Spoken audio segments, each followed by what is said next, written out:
The sides of the pool are clean. I don't see any residue left by the dye.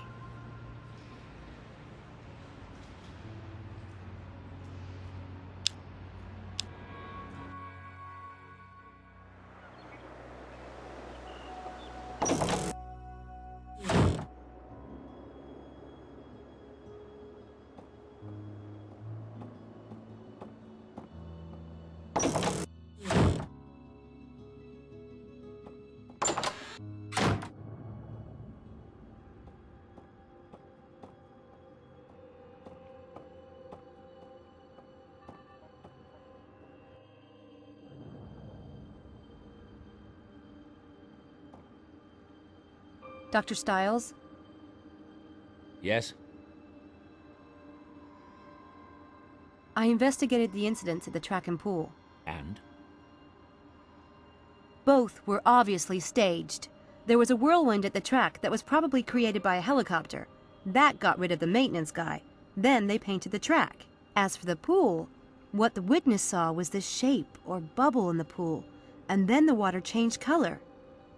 It would have been easy to rig up a hose to blow air into the pool for a spooky effect as a misdirect, then drop in the dye. Did anyone see or hear a helicopter? No, but there was only one witness, and he had headphones on. Headphones? And did they find dye in the pool? No, but all they cared about was cleaning the pool. I don't think anyone even checked. There wasn't any trace of dye around the edges of the pool or in the filters, but it was probably water-soluble. And why would someone rent a helicopter and gallons of dye and time these incidents with my experiments, which, I might add, almost no one knows about? I don't know. No, you wouldn't, would you? Because it's all bollocks. I hope your rationalist bias can be put aside, Samantha, because when I ask you to be my eyes and ears, I expect the facts, not your half-baked opinions. If you can't give me that, you're worse than useless. At least I'm willing to go out there. From what I've seen, your eyes and ears work just fine, mister. What are you, 23, 25? When you've experienced something of life, you can lecture me. I'm sorry. Look, I know what it's like when people... I want your report on the events by tonight, and this time, I want the facts. That is all.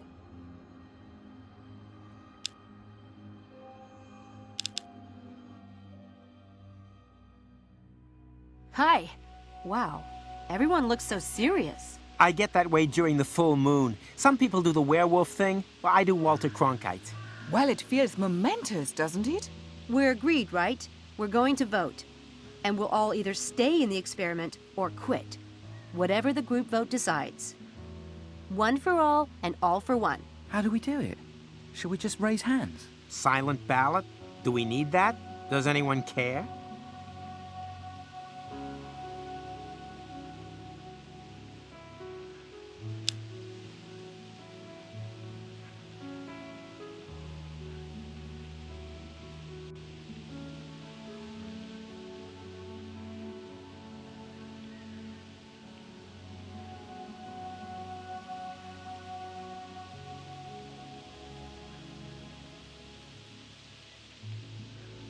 I have a suggestion.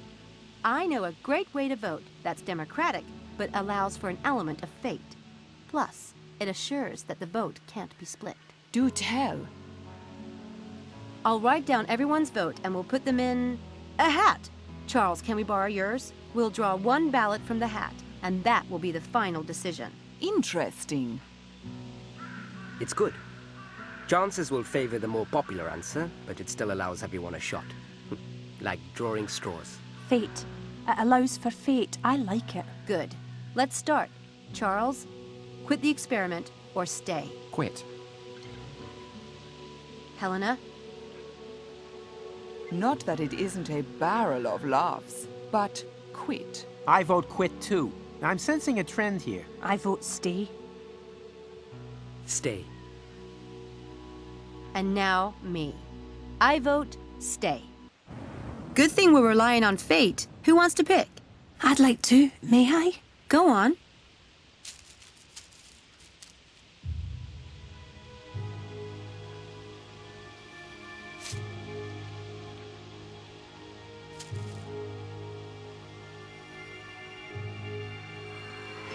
Stay. That's it then. One for all? And all in deep doo-doo. See you tonight. Bye, Sam. See you. See ya. Bye, Sam.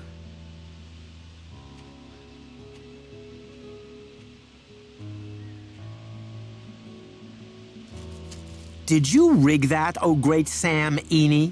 It was a split vote. It could have gone either way. I hope you know what you're doing.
Damn it.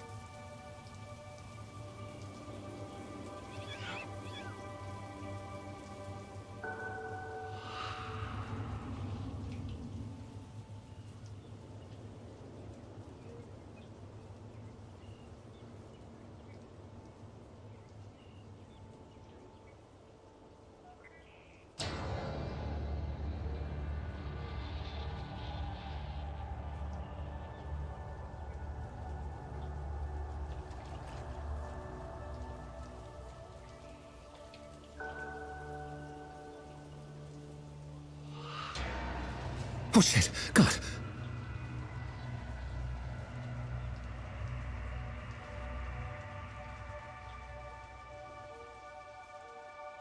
Laura?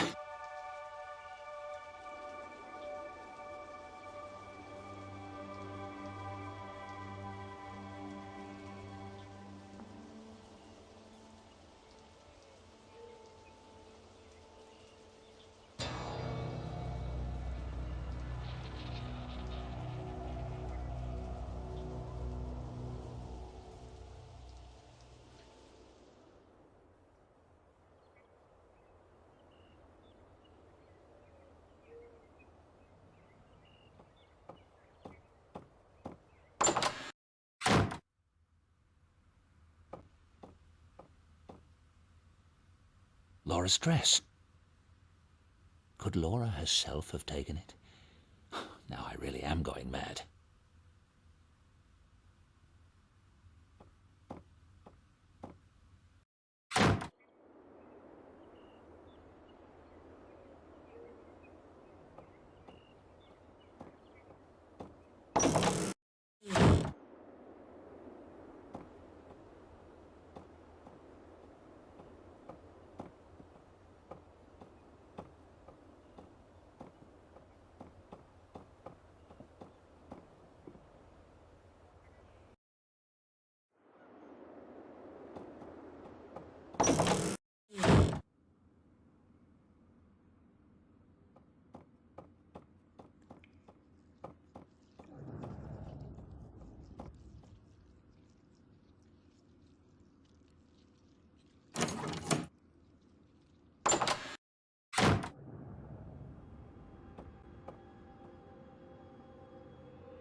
It's old.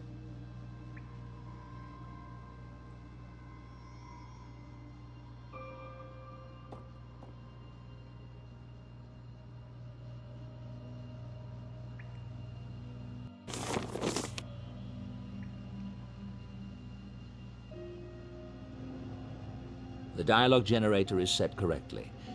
I'm hoping Laura will be able to use it to communicate. What is it, Laura? Keep going, darling. Give me a few more letters.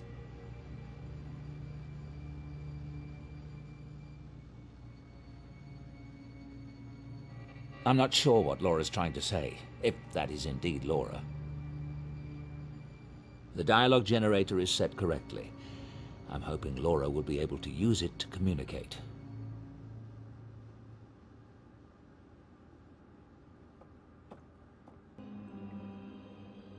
There's been a presence in the house. I arranged to see Dr. Ramuskin today. I'm hoping he'll have some insight into the events with Laura.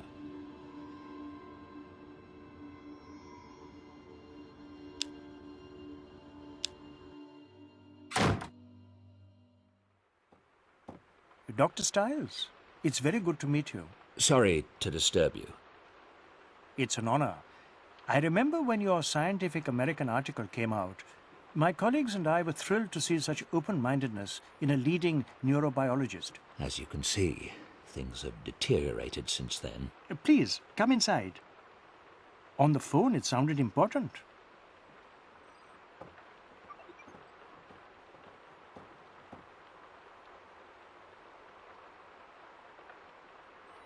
One thing you learn as a neurobiologist is that reality is subjective, like the story of the blind man and the elephant. One of my patients had a brain tumor and became convinced his wife was an alien in disguise. Everyone else saw an everyday housewife. He saw something horrible. What clues do we pick up from our environment every day that tell us how to perceive the world? One man sees a pile of logs, another a sleeping giant. Perception is a slippery thing. My wife, Laura, died in 2002, but the reality I chose was to keep her alive. In my mind and in my heart. I started experiments in an isolation tank to bring back as many memories of her as possible, even the small and subtle ones.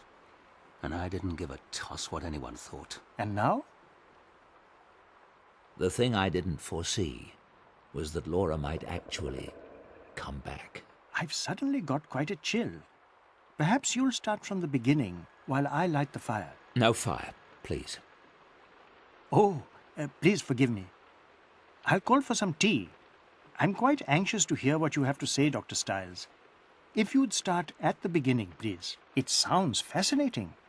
I've never performed any experiments with an isolation tank myself, but they may well concentrate certain energies. I'd be happy to help in any way I can. And I'd be very interested in your theories on the phenomenon, as a neurobiologist, if you'd be so kind. In cases that you're familiar with of hauntings, is it typical for the deceased to obsess over their deaths? I'd say so, particularly if it was violent. Laura keeps communicating about the accident, but I'm not sure if there's really something there or if she's just fixated on that moment out of shock. I know you'll leave no stone unturned finding out. If there's nothing to it, it will be clear soon enough. Yes, of course. Have you heard of any similar hauntings, for lack of a better word? Some of the elements, such as the way Laura communicated with you in the tank and the RNG message. These sound like classic communiques from the spirit world. But other things you've described, the moved nightgown, the form under the sheets, and most particularly the events at the university, those sound like PK activity, telekinesis, objects being moved with the power of the mind. Are you positive all these manifestations are Laura? Of course. One paranormal source is remarkable enough, much less two different ones. Don't you agree? You have a point. Studies done with dying and comatose patients have provided some interesting clues about consciousness. There are authenticated cases of the mind projecting itself from the body, witnessing things that occurred far away. If the mind can project itself from the body, then it's possible for consciousness to survive physical death. Do you have a scientific explanation for how that might work? Quantum theory suggests that three-dimensional space and time are essentially created by the brain in order to organize the masses of data that make up reality. The brain operates like a translation device, in the same way that a television set organizes bits of electronic data into an image. If the human brain creates space and time, then theoretically the brain could project the mind into the past or future, making itself essentially immortal. That's astonishing. I hope you intend to publish on this theory. I'm still conducting my research. Is there any connection between psi activity and heat or fire? Yes. Telekinesis in particular is very elemental. There's a classic poltergeist case that involved a young girl in the American heartland. The manifestations in her household all revolved around water. Water running down the walls of the house, seeping out of the wallpaper and welling up from the floors. Another classic telekinesis phenomenon is raining stones. And I recall reading about a shaman in East Africa who could make his victims burst into flames. It would all suggest that telekinetic powers are drawn from the earth. But I'm not aware of any studies done on the subject. Can you tell me more about the East African shaman? I'll tell you what I remember. It's a well-documented case from the early 1900s, researched by a member of the Society for Psychical Research. He was traveling in Africa when he ran across this shaman. He put the man through a variety of tests and reached the conclusion that the shaman was projecting electricity at strong enough levels to literally start fires, predictably and reliably. This notion seemed confirmed by the odd fact that when the shaman was wet, his fire-starting ability didn't work. Of course, in those days, experiments in electricity were all the rage, so you have to take that into consideration. Still, he made a compelling case. I'm wondering if the events on campus aren't some kind of psychic residue from Laura's attempts to come through. If she's generating energy, it might get channeled in unpredictable ways. I can't say, of course, but the energy involved in the campus events is so unusually powerful. It's unlike any spiritual communication I've ever heard of. But you said yourself you've never dealt with a case that involved an isolation tank. True. I'm quite curious to see where this is all heading, Dr. Stiles.